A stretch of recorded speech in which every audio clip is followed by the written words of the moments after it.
Captain, c'est une initiative qui a démarré en Belgique francophone, puis en Belgique néerlandophone, et puis en France, et qui est appelée à se développer dans d'autres pays, dans d'autres parties du monde, y compris, pourquoi pas, au Burkina Faso, et pourquoi pas encore mieux, ici même à Koudougou, la 3e ville du pays, qui comprend, je ne sais plus combien, mais on peut me le dire, peut-être à peu près 100 000 enfants, peut-être en primaire, quelque chose comme ça. Donc, il y a un potentiel. L'idée de développer Captain ici au Burkina, c'est d'amener les enfants, dès le plus jeune âge, CM1, CM2, 11, 12 ans, à devenir porteurs d'un projet.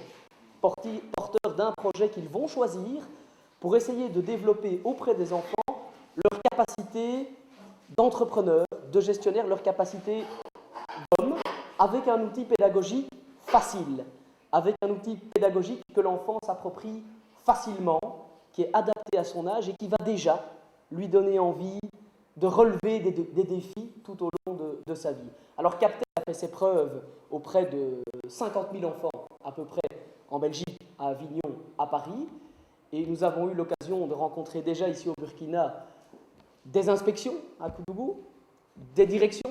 Nous sommes allés sur le terrain voir des écoles primaires et dans beaucoup d'endroits, les gens ont manifesté de l'intérêt pour Captain et l'envie, peut-être, c'est à réfléchir encore, de développer le projet dans certaines écoles de Koudougou.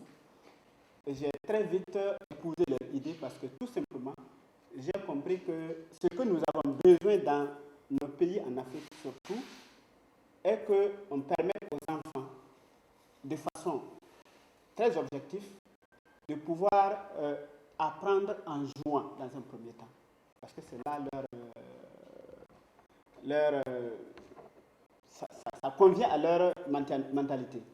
Et donc, Captain est un projet, donc, selon l'explication de Jean Bossou, qui permet aux enfants d'apprendre de façon rapide, de façon personnelle et de façon correcte l'ensemble des aptitudes qui doivent leur permettre de réussir dans leur vie. Ça, c'est le premier point. Et le deuxième point, c'est surtout comment permettre à ces enfants-là de réaliser en se réalisant.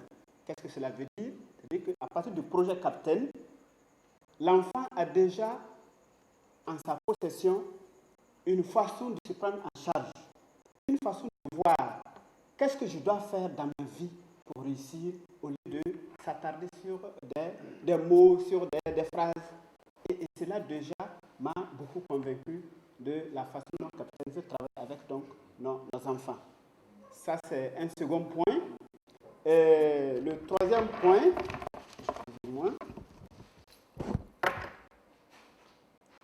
Le troisième point, c'est être l'acteur de sa propre formation. C'est-à-dire que ces enfants-là, de la façon dont Captain est conçu, l'enfant est en mesure, au-delà de ce que nous avons l'habitude de faire traditionnellement, de pouvoir déjà, à partir de son projet qu'il a choisi de concert avec et son maître, et ses parents, et ses autres camarades, de pouvoir déjà s'organiser personnellement et pouvoir réaliser ce projet-là. Et moi, j'ai vu en cela une aptitude qu'on inculque à l'enfant qui lui permet certainement, demain, après-demain, de ne plus s'asseoir pour attendre qu'on vienne lui dire « fais ceci, fais cela », parce que déjà, il a déjà appris à l'école. Voilà pourquoi je me suis engagé à partager ma conviction avec les autres camarades, les autres collègues qui sont ici, pour justement insister et dire à Jean Bossou, nous sommes en tout cas partants pour que Captain Burkina puisse voir le jour ici et dans les délais les meilleurs. Voilà juste ce que j'avais à partager avec vous ce soir. Merci. Alors maintenant, ce qu'on vous propose, c'est de vous diffuser un petit film qui vous montre l'expérience de Captain dans une école de campagne, un peu comme on peut en trouver ici. Vous montrer un petit peu le résultat du projet Captain dans une école de Belgique, une petite école primaire de Jodogne, une école de campagne. Vous allez voir en quelques minutes, c'est assez court, ce que le projet Captain a donné dans une école primaire rurale. Qui va passer par toute une structure de travail, une organisation dans le travail, où on va les suivre pas à pas, Mais donc, il y a des moments où il y a des étapes qui sont plus difficiles pour eux, comme la recherche d'informations, les résumer les informations dans les livres. Donc, il y a des moments où il faut les remotiver, les relancer, et leur demander de persévérer dans le travail. Je suis ravi, en tout cas, de cette méthode. Mais il y a beaucoup de questions qui se posent à moi en tant qu'enseignant, parce que moi, je suis un encadreur pédagogique. Et la question qui revient le plus souvent avec nos enseignants, quelle autre méthode le législateur peut-il bien nous donner afin de faciliter notre tâche? C'est toute la question.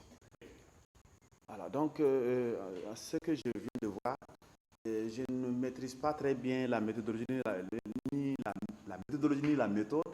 Je pense que ce sont des procédés, des techniques que vous voulez peut-être nous donner afin de faciliter le travail des enseignants. Oui. Est-ce que c'est une méthode qui peut faciliter, en tout cas, l'apprentissage des notions aux élèves? Oui. Est-ce que cette méthode-là, est-ce qu'on aura la chance d'approfondir en prenant un certain nombre d'enseignants et en les formant?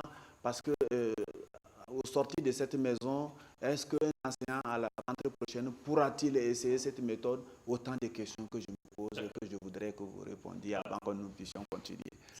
Et donc, dans le dossier pédagogique, on a conçu ce tableau-ci. Et ce tableau-ci est l'illustration du fait que si un enfant a, par exemple, choisi le thème des animaux en disparition, comme l'instituteur dans vos classes est multimatière, il peut très bien dire à Arthur qui a choisi les animaux en disparition, eh bien Arthur, dans le cadre des cours de mathématiques que tu as, eh bien toi tu vas rechercher les informations chiffrées pertinentes. Mais moi mon inquiétude c'est au niveau de l'âge que vous avez ciblé. Alors j'ai constaté que on dit que les enfants de 11 ans. Alors, pourquoi avez-vous ciblé les enfants de 11 ans? Pourquoi ne pas commencer avant 11 ans, dans la mesure où l'enfant apprend perpétuellement? Si vous commencez à 11 ans, sans doute on ne peut pas trouver dans une classe les enfants ayant tous 11 ans.